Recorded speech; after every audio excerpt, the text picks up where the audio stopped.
were negotiated behind closed doors in the leader's office, an opportunity to be heard and in a regular order when it comes to actually funding the government. So very appreciative of what the House did today. That bill will be headed to the President, and we will have fully 96% of the federal government funded. What that means is there's still another 4% that's not funded and is operating on a 2-week continuing resolution, which I had argued at the time was way too short to allow anything consequential to happen when it comes to resolving the issues around DHS. But that being said, the Democrats insisted on it. So those discussions will get underway.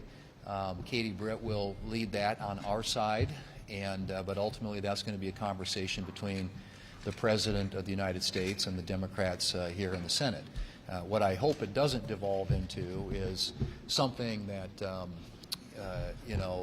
makes it harder, not easier, to deport and detain dangerous illegal aliens in this country.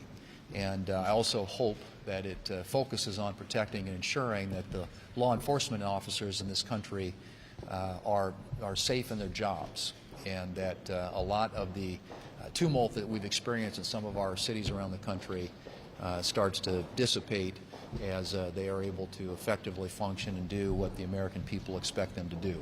So that's what's going to be happening, at least with respect to DHS. This week, as you know, we're going to be dealing with confirming judges, and then we'll be off to the next challenge. But a good accomplishment, I think, today in terms of ensuring that 96% of the federal government will be funded. And I think that's something for which the American people can be grateful. No federal employee should be taken hostage by a government shutdown, something I've said before and something that the House reiterated with their action today. Yeah. Will you commit to putting the SAVE Act on the floor, and will you sidestep the filibuster to get it passed? Well, we will get a vote on the SAVE Act at some point, and I'm not sure exactly what that context will be. It might be, maybe it's in the context of voting on the DHS bill if something's agreed upon. But there will be at some point a vote on the SAVE Act. With respect to the filibuster, I think we all know where the votes are on that. Do you agree with President Trump saying that we should nationalize some of the federal elections in the country? And also, do you have any concerns about DNI Gabbard's presence at that Fulton County operation in Georgia? I don't know what she was doing in Fulton County. You'll have to ask her about that. But with respect to nationalizing elections, I think the President has clarified what he meant by that, and that is that he supports the SAVE Act. So with respect to whether or not that signifies ensuring that only citizens of this country vote in our elections, that's something I think we all agree with.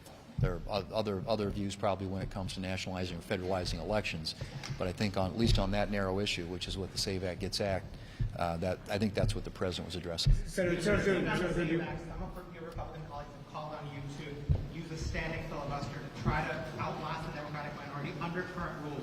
Do you have any expectation that you can succeed with that, given the enormous difficulty of doing that? In fact, the big majority have not been able to. Right. Well, I guess, and I would just remind people that the coin in the realm in the Senate is floor time. There's a finite amount of it, and we have a lot of things we have to do.